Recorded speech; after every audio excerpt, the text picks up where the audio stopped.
Ule tutum video chuan Windows activate dana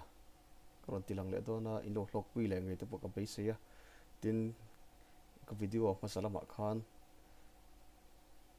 karon da to thwa maro chu kan Windows version te loi nang lova khabi wang khan lo activate thei lo kha inom ti ka hria karon da lang le don ani tin Google Drive link ki description lama khan karon da le a in lo lu tanga in lo download thei ngai te pok a base le book ani browser kan open a link kha ron lang ta ata hian kan enter a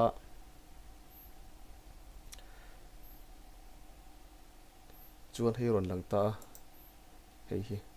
chuan helama hian download na tur kha om ta ni hei kan click le anga chuan kan start download le mai do ani download sa kan ewa hin ka download non to don wa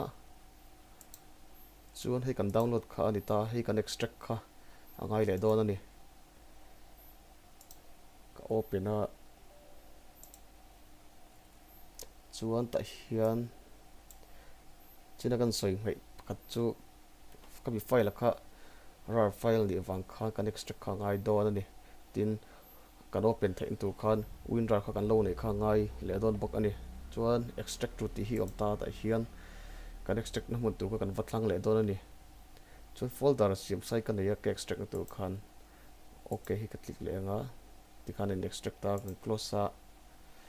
chuan helaya mi hi kan download ta chu ani ta a kan download ta kan extract chu ani ta a chuan helaya hi ka hria tur poi mo le do pakhat chu kan antivirus threat and protection ti kan turn off kha angai don ani chuan virus threat and protection setting here on lang ta tai bani setting ai kan lut le anga chuan real time protection hi kan off ngai don ani chu ti lo chuan virus ang kan mu thina kan file extra ka kha bo zeka a hlo moni chuan hei on langa kan file extra ka kha chuan kan open non le a chuan hei password a hi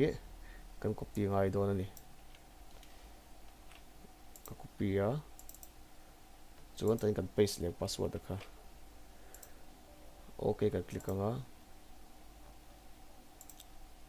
chuan I accept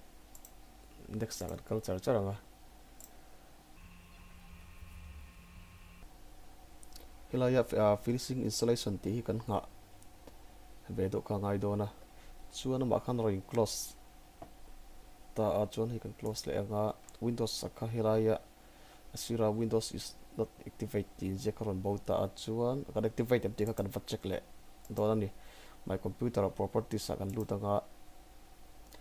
chuan Windows is activate ka aron ti ta ni hriat thiam lo emo har sat na nei kan om chuan comment section lama khan miro hri le anga kan thiamang tokin in hri le kan tum don nia kha zong kha KMSPICO Hmanga Windows activate dana chu ni e